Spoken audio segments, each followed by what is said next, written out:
Greetings. I'd like to talk to you about stevia. Stevia is a herb, natural herb out of Paraguay, indigenous to Paraguay, that is a sweetener. It's known to be 600 times as sweet as sugar, and it's caloric free. Potentially a very popular product in North America back in the early 2000s, but at the time it was not accepted by the U.S. Food industry, not accepted by the Food and Drug Administration because it was not GRAS. GRAS meaning generally regarded as safe, which means that a number of scientists have reviewed the product and consider the product to be safe. At the time, the president of Paraguay and the president of the United States were trying to figure out how to boost trade between the two countries. So through USAID, they contracted us to go down and take a look at stevia. So we went down to Paraguay and took a look at the industry, took a look at the crop, and took a look at the activities. And we met with one company that was producing stevia in Paraguay. The product was shipped to the United States at the time as a dietary supplement, which means I could go into the grocery store and purchase the product, but I could not put it into a blend as a manufactured product. I couldn't sweeten product with it as a commercial person, but for my home, I could buy it and use it that way. So what we needed to do was to increase the sales, was to figure out a way to get the product generally regarded as safe. That's a tough and difficult thing to do because once it's generally regarded as safe, anybody can supply the product. It's not a patent, not a trademark. So if I spend $100,000, $250,000 to get a product certified, GRAS certified, I'm opening the doors for everybody. And most companies are not willing to do that because they spend all of their money and the entire industry benefits. So we had a challenge. Stevia was accepted into the Japanese market. They didn't have a sugar industry to protect, so they had for decades been importing stevia, using it as a sweetener in beverages and candies and snacks and gums. So there was an existing market for the product in Asia.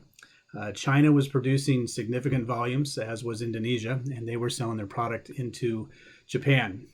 Our challenge was, how do we support Paraguay? If we opened the doors for stevia into the United States, Paraguay would benefit only to the extent that they could be competitive with the product coming out of China, Indonesia, and other markets. And stevia can pretty much be grown anywhere. It doesn't have limitations on its geographic production like a product like quinoa does. Stevia could be produced in just about every country. Short seasons in some cases, but it can still be produced. So there was a significant challenge. The company in Paraguay was producing a super quality, a high quality product with good steviosides and rubiosides, which are the two primary ingredients that make the product sweet and attractive. So they were producing a high quality product. We, working with USAID and working with the industry, introduced the product to Cargill. And Cargill was familiar with it, but we kind of opened the doors and pushed a little bit to have them work on getting it GRAS certified. Cargill, being a large multi-billion-dollar agricultural company, was able to say, $250,000 to invest in getting the product is fine.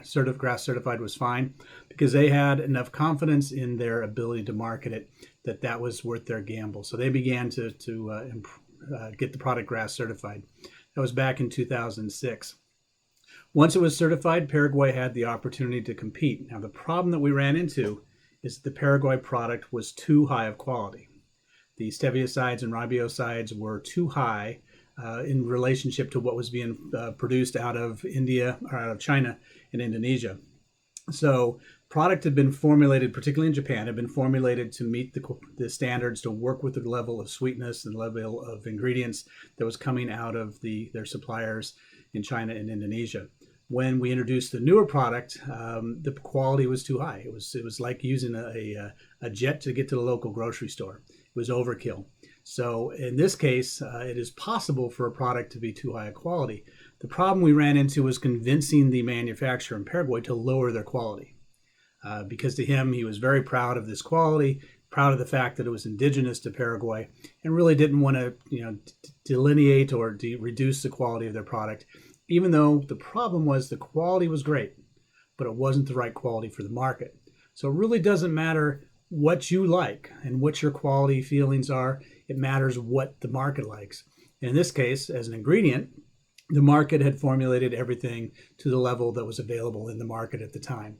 So what happened ultimately is the company down in Paraguay went out of business, and Paraguay is still a player in the stevia market, but never reached the potential that USAID and the governments had hoped it would, because product can be produced anywhere, and it is. We're proud to say that we were involved in getting it GRAS certified and moving it forward. We're disappointed that it didn't benefit the country that it was indigenous to as much as everybody had hoped. But great lessons to be learned on that. And, the key one is you need to produce what you can sell, not sell what you produce. And in this case, they were producing a product that was too good, too high quality.